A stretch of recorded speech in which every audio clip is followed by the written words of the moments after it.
127 గంటల పాటు మరణం కంటే భయంకరమైన పరీక్ష. ఒక ఒంటరి ప్రయాణం. జీవితాన్ని నిలబెట్టుకునేందుకు చేసిన భయంకరమైన త్యాగం. ఇది కేవలం సినిమా కాదు, ఇది ఒక నిజమైన కథ. ఆరెన్ రాల్స్టన్ అనుభవించిన అసలైన నరకం. ఏప్రిల్ 26, 2003 27 ఏళ్ల అమెరికన్ పర్వతారోహకుడు ఆరెన్ రాల్స్టన్ యూటా రాష్ట్రంలోని బ్లూ జాన్ క్యానియన్ అనే ప్రమాదకరమైన ప్రాంతంలో ఒంటరిగా హైకింగ్కి వెళ్ళాడు. తనకు ఈ మార్గాలు తెలుసు. ప్రకృతి అతన్ని స్నేహితురాలుగానే అనుకుంటాడు. కానీ ఆ రోజు అతనికి జీవితానికే సవాలు వచ్చింది.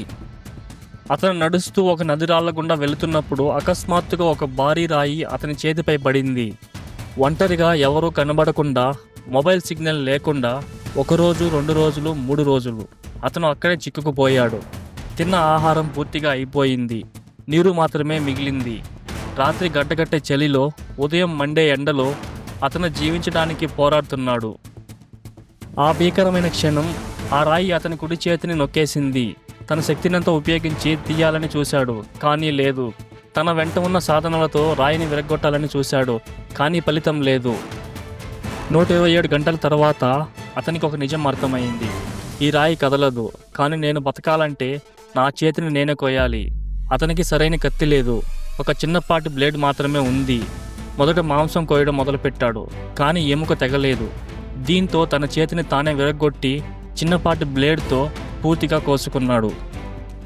ఒక చేతితోనే 10 కిలోమీటర్ల దూరం నడిచాడు. ఎండలో రక్తస్రావంతో చివరకు కొంతమంది టూరిస్టులను చూసి వారికి సిగ్నల్ ఇచ్చాడు.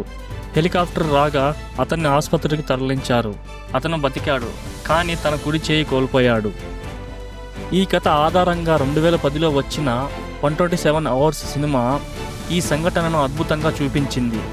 జేమ్స్ ఫ్రాంకో హీరోగా నటించిన ఈ సినిమా ఆరెన్ రాల్స్టన్ యొక్క భయంకరమైన అనుభవాన్ని నిజంగా మన ముందుకు తెచ్చింది. మరిన్ని అద్భుతమైన కథల కోసం మా ఛానల్ను సబ్స్క్రైబ్ చేసుకోండి.